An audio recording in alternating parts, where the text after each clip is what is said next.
Albert Einstein once said, everybody's a genius, but if you judge a fish by its ability to climb a tree, it will live its whole life believing that it is stupid. Ladies and gentlemen of the jury, today on trial we have modern day schooling. Glad you could come. Not only does he make fish climb trees, but also makes them climb down and do a 10-mile run. Tell me, school, are you proud of the things you've done? Turning millions of people into robots, do you find that fun? Do you realize how many kids relate to that fish? Swimming upstream in class, never finding their gifts, thinking they are stupid, believing they are useless? Well, the time has come, no more excuses. I call school to the stand and accuse him of killing creativity, individuality, and being intellectually abusive. He's an ancient institution that has outlived his usage. So, Your Honor, this concludes my opening statement, and if I may present the evidence of my case, I will prove it. Proceed. Exhibit A. Here's a modern day phone. Recognize it? Here's a phone from 150 years ago. Big difference, right? Stay with me. Here's a car from today, and here's a car from 150 years ago. Big difference, right? Well, get this. Here's a classroom of today, and here's a class we used 150 years ago. Now ain't that a shame? In literally more than a century, nothing has changed.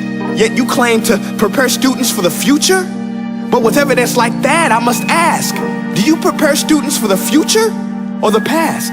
I did a background check on you and let the record show that you were made to train people to work in factories, which explains why you put students in straight rows, nice and neat, tell them sit still, raise your hand if you want to speak, give them a short break to eat, and for 8 hours a day, tell them what to think. Oh, and make them compete to get an A letter which determines product quality, hence grade A of meat. I get it. Back then, times were different. We all have a past. I myself am no Gandhi. But today, we don't need to make robot zombies. The world has progressed. And now we need people who think creatively, innovatively, critically, independently, with the ability to connect. See, every scientist will tell you that no two brains are the same. And every parent with 2 or more children will confirm that claim. So please explain why you treat students like cookie cutter frames or snapback hats, giving them this one-size-fits-all crap. Watch your language. Sorry, Your Honor, but if a doctor prescribed the exact same medicine to all of his patients, the results will be tragic. So many people would get sick, yet when it comes to school, this is exactly what happens, this educational malpractice, where one teacher stands in front of 20 kids, each one having different strengths, different needs, different gifts, different dreams, and you teach the same thing the same way? That's horrific. Ladies and gentlemen, the defendant should not be acquitted. This may be one of the worst criminal offenses ever to be committed. And let's mention the way you treat your employees. Objection. Overruled. I want to hear this. It's a shame. I mean, teachers have the most important job on the planet, yet they're underpaid? No wonder so many students are short-changed. Let's be honest, teachers should earn just as much as doctors, because a doctor can do heart surgery and save the life of a kid, but a great teacher can reach the heart of that kid and allow him to truly live. See, teachers are heroes that often get blamed, but they're not the problem. They work in a system without many options or rights. Curriculums are created by policymakers, most of which have never taught a day in their life.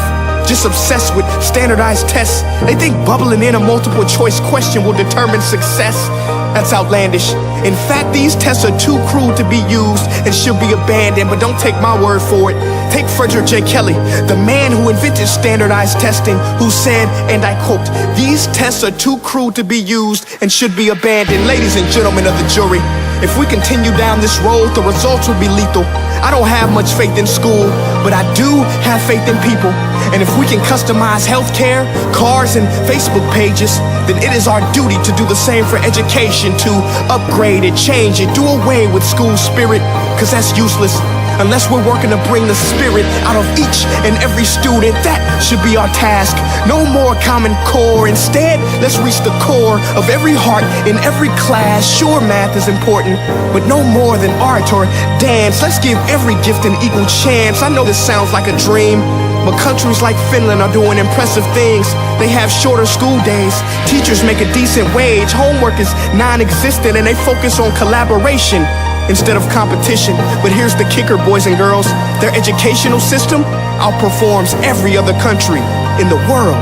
Other places like Singapore are succeeding rapidly. Schools like Montessori, programs like Khan Academy. There is no single solution, but let's get moving. Because while students may be 20% of our population, they are 100% of our future. So let's attend to their dreams, and there's no telling what we can achieve. This is a world in which I believe, a world where fish are no longer forced to climb trees. I'll rest my case.